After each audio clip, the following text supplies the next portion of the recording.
All right, guys, welcome in. We are going to get right into this. I'm not sure if anybody see this interview with Donald Trump and Laura Ingraham on Fox News. Man, it is setting the internet on fire right now because they're talking about H1B visas. They're talking about America's talent. Now, again, I was confused when I heard Donald Trump's response to this because we do know H1B visas, 85,000 applicants, new applicants go out every single year. Now, these H1B visas are supposed to be given to immigrants and then like a specialized field. So these immigrants come over here, they help American business owners, and they're supposed to, in a specialized field when it comes to like accounting or finance or tech or engineering, help the American business owner with whatever product they're manufacturing or whatever like that, right? But that's not to say all the H-1B visas that are already in circulation, because the American business owner will have to reapply every single year. So even though 85,000 new H-1B visa applicants are approved every single year, as of last year, 400,000 H-1B visas were approved. Now you would sit there and say, man, you know what? You know, all these immigrants are coming over here and, you know, in tech and engineering and finance and all this stuff. You would think that, man, those could go to some Americans. Well, the debate is, you know, they're coming in, taking American job. And what I think is going on is that they're coming over here, taking American jobs, and these businesses are giving them cheap labor because obviously as an American, you know, because you have to have a bachelor's degree. Well, a college kid, an American who gets his bachelor's degree is probably going to be a lot more expensive than this immigrant. Why? Well, that's just the nature of the business. Americans deserve more money than these immigrants, but these businesses are kind of taking advantage and giving all these H-1B visas to these immigrants that they can pay cheaper. So before that, obviously Nick Fuentes has had a lot to say about that. We're going to get into some of these clips about this, but I want everybody to understand real quick how this whole beef started. Now, clearly when Donald Trump got inaugurated in January, you know, he was doing some things and he came right in. You know, even though he said the Russia-Ukraine war was going to end in 24 hours, obviously, which it didn't, he had a lot of things going on, you know, with, you know, Israel and Iran and Pakistan and India and Congo and Rwanda. And, you know, obviously the biggest thing that Donald Trump did right off the bat was get the illegal immigrants off the streets. That's one of the first things that he campaigned on, was 100% what he did.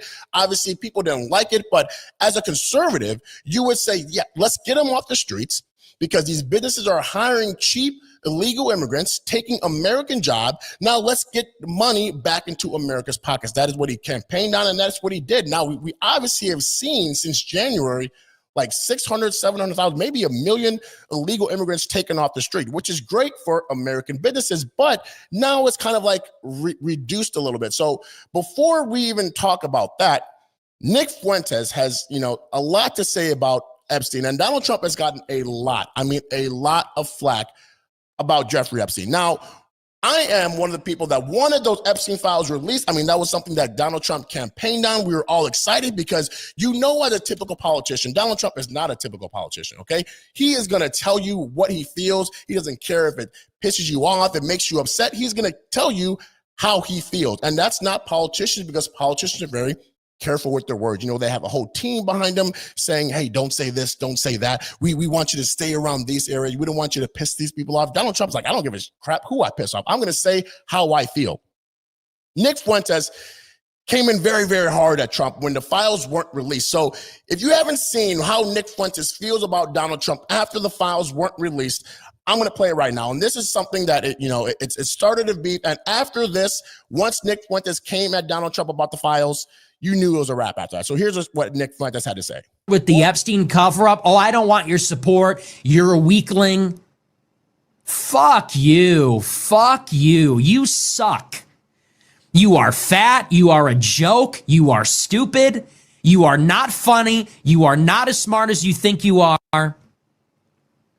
You are, and honestly, and if you watch my show, you know I've been very critical. I've never been this far. This just goes to show this entire thing has been a scam. When we look back on the history of populism in America, we are going to look back on the MAGA movement as the biggest scam in American history. And the liberals were right. The MAGA supporters were had. They were. When we look back in history, we will see Trump as a scam artist who served as a vehicle for this rather than the other way around. Now, obviously, I don't agree with all that stuff. I think Nick Fuentes is very critical of Donald Trump because of the Epstein stuff and because of Israel. Obviously, America, since, for 40, 50 years, since 1948, when Israel came into existence, we have been supporting Israel. Then we started supporting them financially in like 1967 after the 6-Day War. So, I think with Nick's stance is that why are we giving so many aid to Israel and all these other things? Nick Fuentes' thing is that Israel runs America and all this other stuff. So, it's just very concerning to me because Nick Fuentes is a fire starter, right?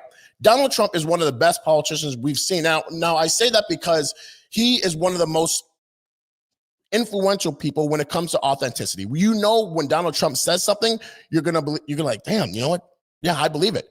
He's not gonna mince words. If he doesn't like you, he's gonna say it. If he thinks you're stupid, he's gonna say it. If he thinks you're fat, he's gonna say it. That's again something that you're not gonna get with politicians. Now, again, about JD Vance. JD Vance was kind of weird. I don't know how that picture came along, but Nick Fuentes doesn't like JD Vance. Now, all this infighting that we see right now, obviously we see Ben Shapiro going at Candace Owens and Ben Shapiro going at Tucker Carlson and Officer Tatum. Like, there's so many things right now that is tearing the conservative movement apart. Now, let's just see real quick of what Nick Fuentes has to say about JD Vance. Trump, JD Vance with his Indian wife. And look, I'm not a racist guy, so I'm not saying like ignorantly, oh, you have an Indian wife, F you. I'm saying what kind of values does a man have to marry somebody that far outside your race who isn't even a Christian? It says something about your values. I'm sorry, but people say he's this rural guy from Ohio. You know something? I was raised differently. I was raised with the values that, my parents kind of do expect me to marry. I mean, I don't want to throw my parents under the bus. They'd be fine if I didn't. But it is a value that you marry someone that's like you. You marry someone that's like you. You marry someone that's like the kind of people that you grew up with and like your parents. And you marry a Christian. What kind of man marries somebody that isn't a Christian? What kind of man marries somebody named Usha? Clearly, he doesn't value his racial identity, his heritage. Now, obviously, that's, I don't agree. As a Christian, one of the biggest things you can do, one of the biggest decisions you can make as a person is your spouse. I'm a Christian myself, so I would marry a Christian. But, people are free to marry whoever they want. You love is love, right?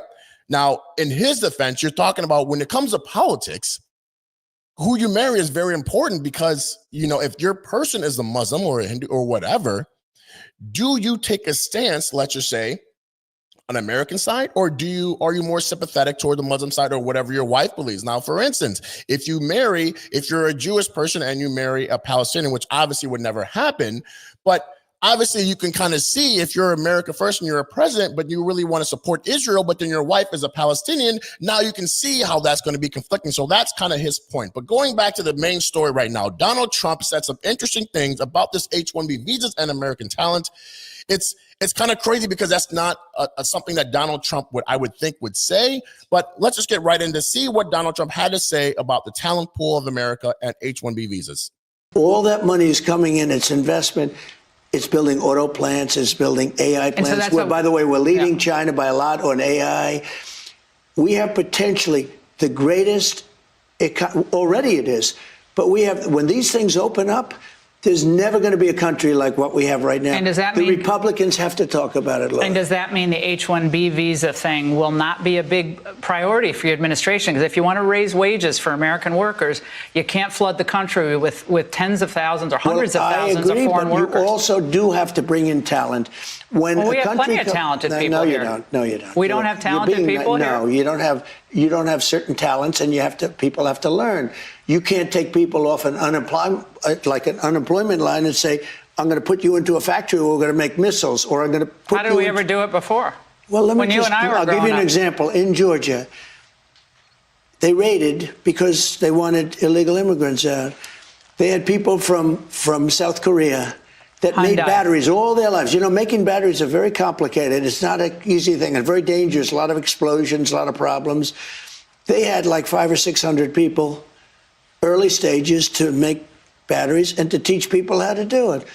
Well, they wanted them to get out of the country. We're leading China by a lot on. Before we go into Nick Fuentes' response about this, I don't understand what Trump is talking. Does he feel like if we don't have immigrants coming over here, that America economy is just going to collapse and Americans don't know what's going on and we're like too stupid? Like, I don't understand what he meant by that. Does he mean like, we're going to hire this illegal immigrant to come over, or this immigrant to come over here that's sponsored by an American producer and give him cheap labor to then help the business owner drive down the cost? Because what's going to happen is if this American business owner hires an American at $30 an hour, $35 an hour, well, it's going to cost his labor to go up. And if his labor goes up, that's obviously less money on his bottom line profit. So what he's going to do, he's going to then raise his prices on the consumer. So I'm not sure what he's meaning by that. But again, I don't agree. I think that if it were up to me, I would get all these immigrants out of here. I wouldn't give anybody an H-1B visa, and I would give all the Americans the money that they deserve. They deserve a fair living wage. I understand why American business owners do it. Do I agree? No, but I think they are 100% taking advantage, and they're giving these immigrants H-1B visas at a cheaper rate because, again, they're doing these jobs that are in accounting and finance and tech and science, like something that Americans can do. That is everything that Americans can do. There's not one thing that an Indian can do that an American can't. So again, that's the whole debate about H-1B visas. I completely disagree with Donald Trump on what he's saying, but I think it comes down to saving the business owners some money. That's what I think. But let's get into Nick Fuentes and what he had to say about Donald Trump's controversial interview. Trump interview. Until all illegals will be deported. Remember this? They said, we're going to cut the deficit by $2 trillion. Remember Elon Musk was in the White House? Yeah, you forgot. It got memory hold. Remember Doge? Department of Government Efficiency, like the meme coin? We're going to cut $2 trillion from the deficit. We're going to deport millions of people. We're going to eliminate the Department of Education. We're going to build the wall. We're going to end the war in Ukraine in 24 hours. Remember? Everybody thought it was going to be Trump and Vivek and Elon and Tulsi Gabbard and RFK Jr. dancing to Staying Alive while they shrank the government and, introduced the golden age and everything would be great. Remember this? Those are the vibes coming in to the election. You might recall I did not vote. I did not vote at all. I didn't tell people to vote for Kamala. I didn't vote for Kamala. I didn't vote for Trump either. I told people to recuse themselves. Why? Because I anticipated every single thing that happened this year. I told you exactly how it was going to go and why. And when I started to notice this was roughly around May during the election last year, when Nikki Haley went to Israel on Trump's behalf, dropped out of the primary, which was ongoing, and endorsed him. And then Miriam Adelson promised to cut him a check for $100 million. That's when I knew something was up. Because Trump did not secure Haley's exit from the race and endorsement and the commitment from Miriam Adelson without some sort of quid pro quo, without a deal. He cut another deal. And then about a month later in June, Trump was on the All In podcast with David Sachs after he visited his house in San Francisco for a fundraiser where Silicon Valley poured millions into his campaign. That was another red flag.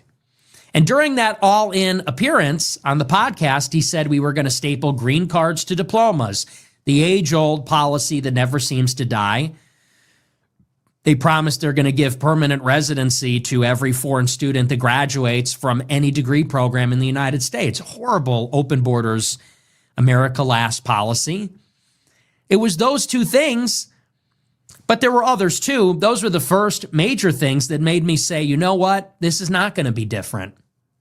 It's going to be exactly like the first term. They're going to make all the same mistakes, the same personnel mistakes. They don't have a plan. They're not organized. They're selling out. I knew it then. And so I told people, look, you're not.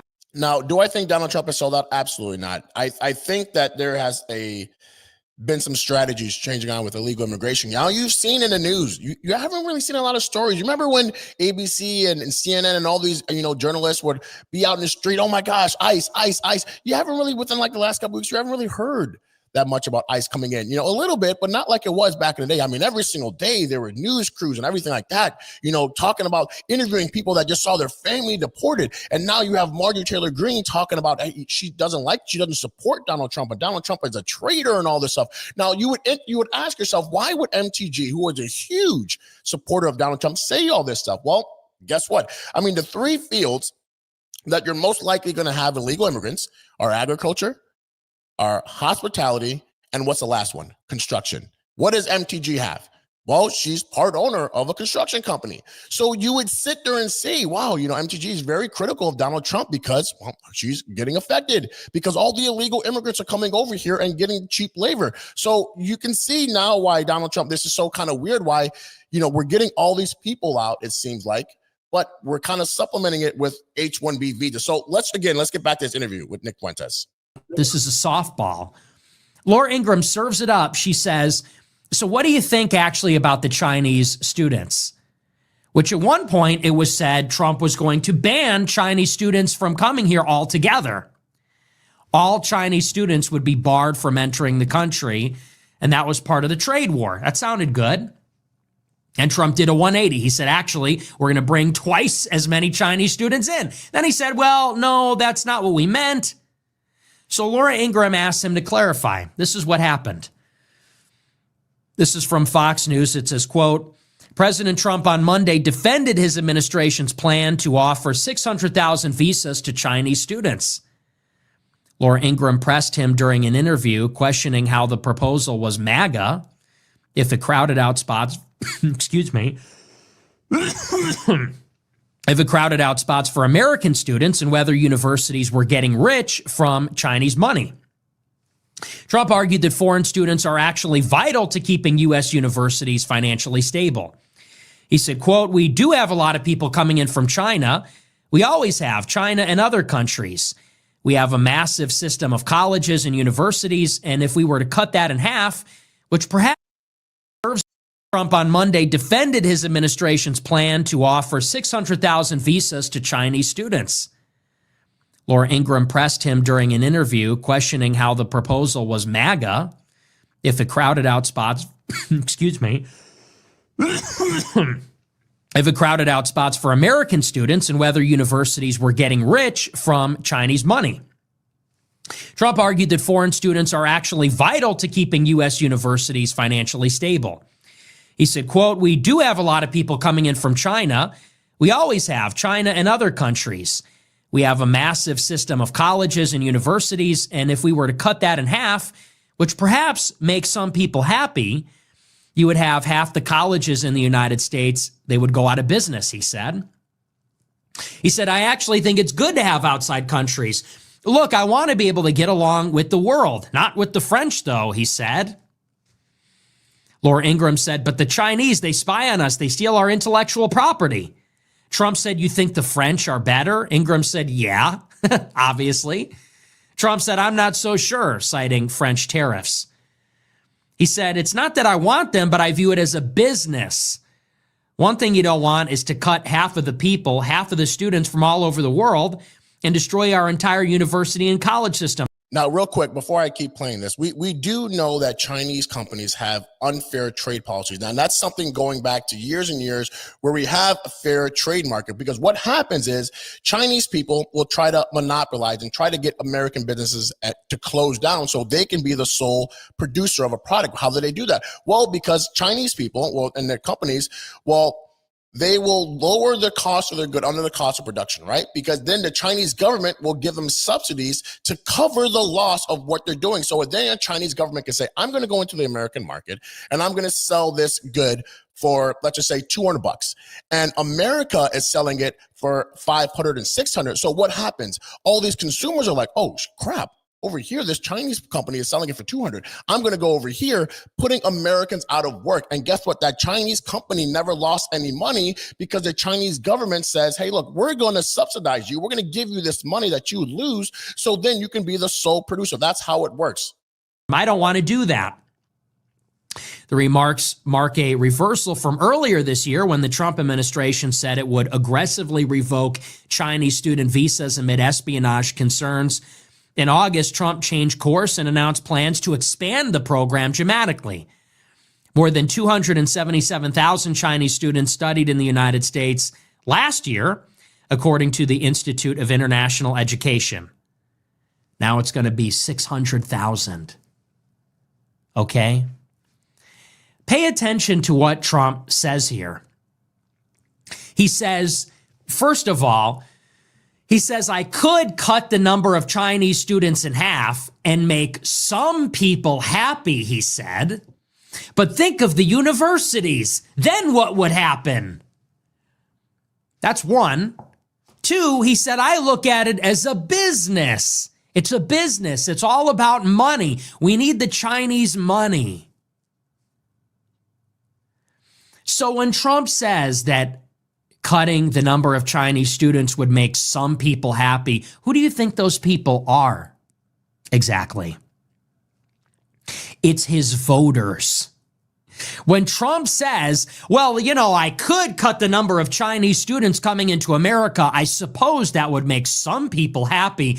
He's referring to his voters who voted for him to do this. Your voters, the forgotten men and women of America, voted for you to do that. To put American students, their children, or themselves, ahead of the universities, which are run by our enemies, by the way. Academia is run by the left. Academia is run by liberals, Democrats. They do not support Trump or his government or Republicans. Universities are notorious for this.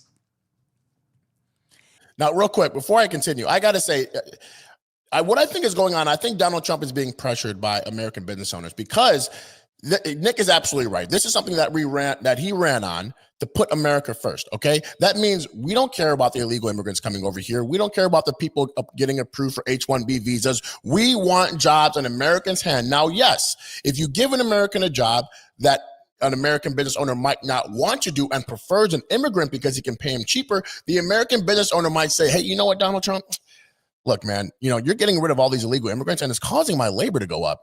I'm just going to let you know that I'm going to raise the cost of all my goods. And guess what? It's going to look bad on you because you're the president. Inflation is going to go. It's going to increase.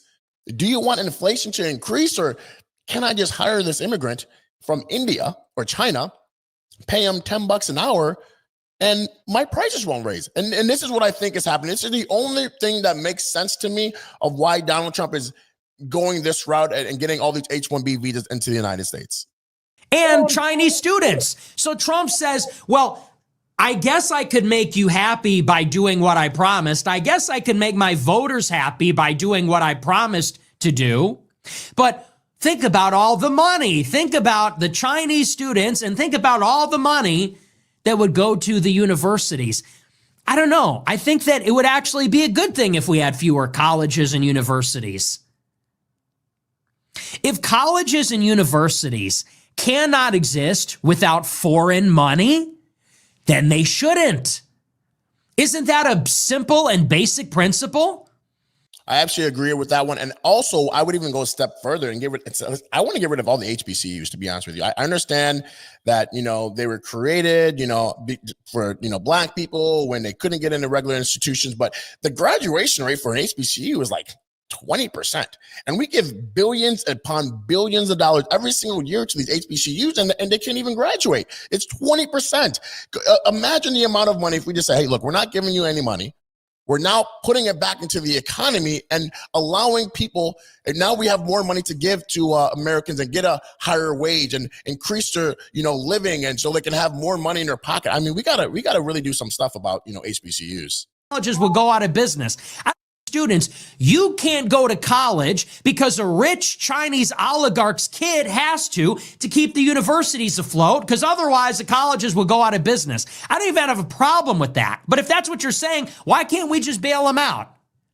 Once again, Americans always drawing the short end of the stick. Every single time. The special interests are never allowed to draw the short end of the stick. If Argentina's in trouble, if Israel's in trouble, if Ukraine's in trouble, if Silicon Valley's in trouble, if the banks and Wall Street are in trouble, here comes the government to bail you out. Not a problem. Oh, the universities might fail if we let Americans go there? Oh, well, too bad. I guess you're not going to college this year. We have to bring in the Chinese to pay for our stuff. Really? This is the kind of thinking which is why we voted for Trump in the first place. And now it's business as usual. And by the way, this is actually worse than Biden. Like, think about it. When Joe Biden was president, he tried to eliminate student loan debt. That helped Americans. He said, here's a wild idea. Let's just wipe the slate clean and let's have all those students that took on student loan debt, let's take the debt away. Let's just forgive it. Let's have the taxpayers pay for it. And conservatives flipped out. They said, you can't do that. That's not constitutional. And, I sort of agree with the constitutional argument. It was overreach. But they disagreed with it in principle. They said, the taxpayer can't bail you out because you made a bad decision. I think Ben Shapiro literally said that. Ben Shapiro said, if you made the decision to take on student loan debt, the taxpayer can't bail you out. Really? So when Israel starts a war with Iran, then we have to bail them out? Again, it's like Americans always drawing the short end of the stick. It gets to the point where literally Democrats, as dumb as they are, and I'm not a socialist. I don't support a lot of these policies. But in terms of the mindset behind it, the administration under the Democrats said, we're going to help Americans. You have student loan debt. It's a high payment. Maybe you're paying it off 10 years after you graduated. It's forgiven. Republicans get in and they say, we're going to double the number of Chinese students. Really? So who are you really working for here? That's the first thing that he said. Then the second thing that he said, it gets better. He was asked about H1B visas. H1B visas come from the 1990 Immigration Act, and everybody knows this is a scam. H1B was intended, or at least nominally they said, ostensibly, the goal of H1B was to fill jobs that require specialized skills that firms could not find Americans to fill those jobs. What it has become is effectively just cheap foreign labor. It's indentured servitude. They bring in an Indian, they have an American train the Indian, then they fire the American, they hire the Indian works for half the wage, and the Indian can't go and work anywhere else because they rely on the employer to remain in America. That's exactly 100% right, because what happens is you had this American guy training him for whatever wage, fire this person, the Indian will now have to work cheaper and more hours, and what you going to do? You say no? Well, guess what? You say no, you're back to India. See you later. Pack your bags. You're out of here.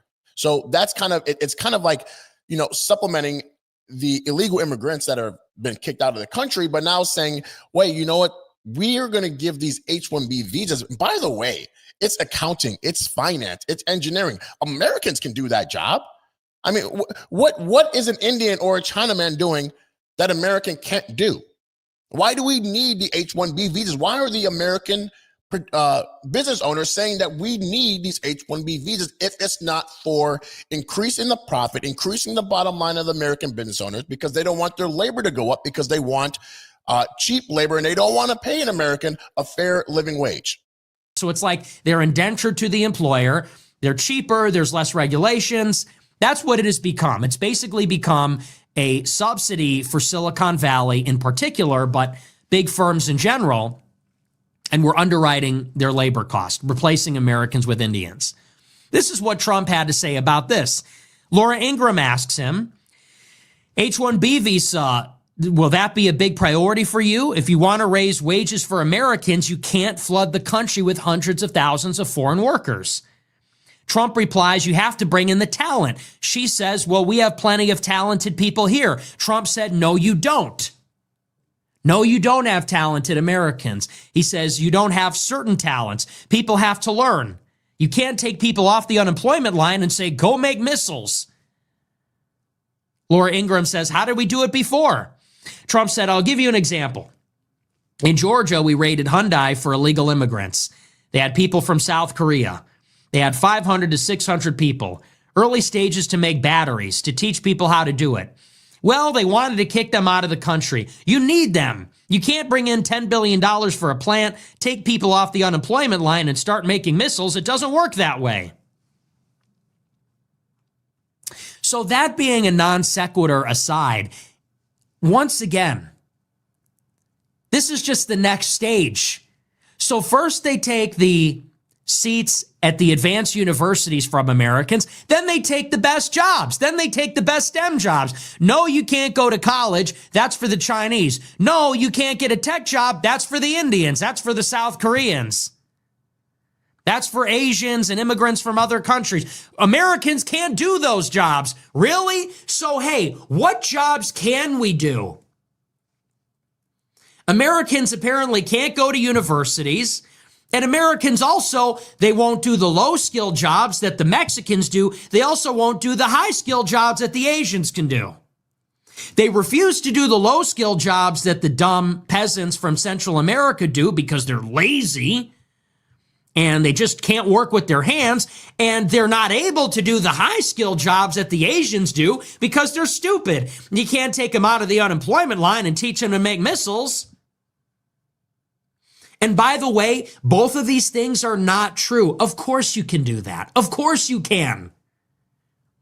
When ICE raided a meatpacking plant in, I think it was Kansas, and they rounded up all the illegals and detained them, the following day, there was a line going around the building. The entire lobby of the meatpacking plant was filled, and there was a line wrapped around the building of people applying for jobs. Of course, Americans will do the jobs. Yeah, I don't know what Trump is talking about. I fundamentally disagree with that aspect. I don't think that we need any H-1B visas coming in. I think that we can get every single job that needs to be filled given to the right American and make sure they have a high-paying job and they're the qualified. Now, we're not talking about DEI. I mean, you're not going to give an unqualified American the right to build a battery or right to build a missile that's, a janitor. You're not just filling an American position with that. So there's no way that these American business owners and Trump can't say, well, we can't fill these jobs. I mean, we have so many tech jobs. We have so many finance jobs. We have so many accounting jobs. We can't find any good Americans, so we got to go to India. We got to go to Korea. It doesn't make any sense. So again, he's getting pressured. 100%. He's getting pressured from American business owners because they're going to say, hey, look, if I don't get this Indian coming over here right now, I'm going to raise the cost of my good. And guess what? That's going to cause inflation because Americans aren't going to be able to afford that. And then I'm going to say it's because of Trump, because my labor just now went up because I can't pay this cheap Indian or cheap Korean or whatever. My labor is now going up, which is decreasing my profits, which is decreasing my bottom line. So I have no other way to make a profit than exponentially increasing the cost of my good. Sorry, American consumer. What do you want to do, Trump? It's up to you. And now he's like, well, sure, I don't want to cause inflation, so I guess we'll keep these H-1B visas flowing. I don't know. So we're going to see what happens in the near future, but Nick Fuentes has to make some comments about J.D. Vance. Now, obviously, we know that Trump is done in a few years. J.D. Vance is the likely Republican nominee. Nick Fuentes clearly does not like J.D. Vance, but let's see what he has to say about J.D. Question, do you think Vance will be any different? Do you think that J.D. Vance, who is a nobody, you think he'll be any different? Trump was this Herculean outsider. This is like a once-in-a-lifetime figure, rich, billionaire, tough, brash, changed the game forever with the force of his personality and charisma and perseverance. Like, let's not understate the magnitude of what Trump did in 2016 and what he even did in the past 10 years. And that's Trump. Who the fuck is J.D. Vance? Seriously, he's some dork talking about his Meemaw because he sucked Peter Thiel's dick for 10 years, because he got millions of dollars from Thiel and basically brown-nosed his way to the top, because he flattered the idiot Don Jr. Because why? You think Vance is going to be any different? Trump couldn't make America great again, but Vance can. Trump, as unconventional, as dynamic, as earth-shattering as his victory was, he couldn't do it, but Vance can, with all of his experience doing what? Writing press releases for the Marines? All his experience doing what? Book talks at the Aspen Institute about hillbilly elegy? His experience doing what exactly? Giving speeches that suck? Written for him by his ghostwriters from the Teal crew? I mean, seriously, you think Vance will be any different? He'll be the same or worse because he doesn't have it. He's another dork like DeSantis. If Trump couldn't do it, Vance definitely couldn't do it. It'll be worse. This is why I say we got to understand what we're playing for in 28. We're not playing to get screwed again. We're not going to fall for it again. So I 100% agree when it comes to J.D. Vance. Obviously, J.D. Vance doesn't have the same pull that Trump does. Trump was just this dynamic figure, didn't care what you had to say, was fighting with reporters, fighting with people on his own team, calling everybody stupid and fat and you're an idiot and all this other stuff. That's something that we've never really seen in politics because politicians towed a certain line. They knew not to cross this line. Donald Trump didn't care about any line, and that's what we loved. We love to see the authenticity of somebody and telling us how you really feel. And this person is dumb. What do you think about this person? And that's something that Donald Trump was known for. So now J.D. Vance is going back to that typical politician, towing the line, make sure they say everything correctly. And that's kind of what he's talking about here. Now, we do know J.D. Vance was not a fan of Donald Trump. We do know this. And this is kind of what's interesting to me because Donald Trump holds grudges. He 100% holds grudges. So when J.D. Vance when Donald Trump was running in 2015 and 2016, J.D. Vance has some, crazy things to say about Donald Trump. I mean, he said he was an idiot. He said that he was unfit to serve the nation's highest office. He called him an American Hitler. So I'm confused from 2015, 2016 when J.D. Vance said these comments. So now in 2024 when Trump's like, yeah, you're my VP. It's really confusing. You know what I mean? That's not something that I would think that Donald Trump would have, especially when you're calling someone an American Hitler. That's not like calling someone an asshole. That's like way over the top. Unfit for the highest, nation's highest honor, an idiot, American Hitler. Those are some, interesting things. So I don't know. I'm really not sold on J.D. Vance, to be honest with you. I think that right now, once we go back to somebody else that's not Trump, we're going to have that authenticity problem. Does he really mean that? Is he just saying that, or is he just, just making sure he toes the party line? Because again, Trump was one of the people, he didn't take his salary. The $400,000 a year that every president get, he didn't take that.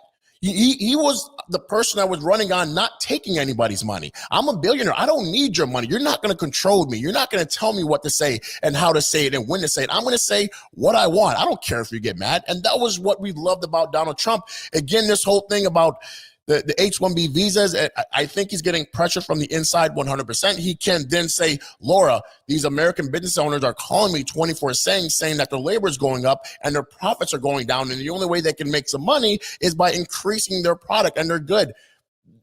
He can't say that. You know what I mean? So do we need, in my opinion, do we need these H1B visas, immigrants to come over here and take American jobs? No. To my opinion, I say the American business owner, go F off. Pay this American what he deserves, give him a good living wage, and maybe you don't need to have a $300 million profit. Maybe you're cool with $250 million so you don't have to keep raising the cost of your good, but I don't know. These H-1B visas, again, last year, 400,000 were approved. That's 400,000 jobs that could have gone to a college kid or someone who has a bachelor's degree, and they could have definitely done finance. They could have definitely done tech. They could have definitely done engineering. None of these jobs that these Indians are doing or these Koreans are doing are just an incredible job that American can't do. Again, nothing that these Indians are doing is something that American can't do. Pay an American their right living wage that they deserve because they have this degree or whatever. They are qualified. Of course, you're going to have to train them. It's not like you just, hey, you're 1 year out of college, here's this job, and don't mess it up. You're going to have to train them, but he can 100% do the job better than any immigrant. So we're going to have to see how this whole thing plays out and the economy in the next few weeks and months. But again, this was kind of concerning to me that Trump would say this. I don't get me wrong. I still support Donald Trump. I just, there's just things that we just agree and we don't agree with, and if he's saying that we need H1B visas, again, I don't agree with that. I know Nick doesn't agree with that. There's a lot of Americans right now that are like, we don't need these immigrants coming over here taking our jobs. But again, I think he's getting pressure from the American business owners to keep these immigrants in here so these American business owners can give them a cheap wage and not pay an American a fair wage. So that's what I think is going on. Again, these takes by Nick Fuentes are they're very good. They're very controversial. They get people thinking. Again, he's very controversial when it comes to being anti-Semitic, and he's saying all this stuff about Hitler, which obviously I do not agree with whatsoever. But at the same time, he does get people thinking about, being America first, and getting these H1B visas approved is not America first. So I don't know what Trump is doing or why he's doing that, but we're never going to get in Trump. We're never going to get into the mind of Donald Trump. Or why he says some of this thing that he says. So good take from Nick Fuentes. We're going to see what happens. Again, what he's saying in 2028, we're going to need someone that's America first. We're going to need someone that's going to put America jobs first and make sure, one, we voted for Donald Trump to make sure that illegal immigrants are off the street. Not only to protect American citizens, but to make sure that these businesses weren't hiring cheap labor so that job can go to an American and you pay him at a great wage. That is the two things why we needed illegal immigrants off the street. Now he's getting flack from MTG about, illegal immigration. And obviously we know she's upset at Donald Trump because she owns a construction business. Again, where are the three most jobs or that illegal immigrants are going to go to? Hospitality, agriculture, construction. These are where illegal immigrants are going to flood. So if she's getting all these illegal immigrants out of her business, or that business that she co-owns or whatever, and now they're having to hire Americans, well, again, that's going to, decrease some of her profits. So of course, that's why she's upset at Donald Trump. I don't want to hear anything about Epstein. I don't want to hear, no. You're upset because your bottom line has gone down and your profits have gone down because your illegal immigrants are out of your business and you're having to pay Americans their fair share. So I don't know. We're gonna see what happens in 2028. Again, I'm not sold on JD Vance. How do you call someone an American Hitler, an idiot, unfit for the nation's highest honor, and then say, I support Donald Trump? I don't know. So we're going to see what happens in 2028 and go from there. Well, I appreciate you guys tuning in. I appreciate it. Remember, guys, like, comment, subscribe. I'm out of here.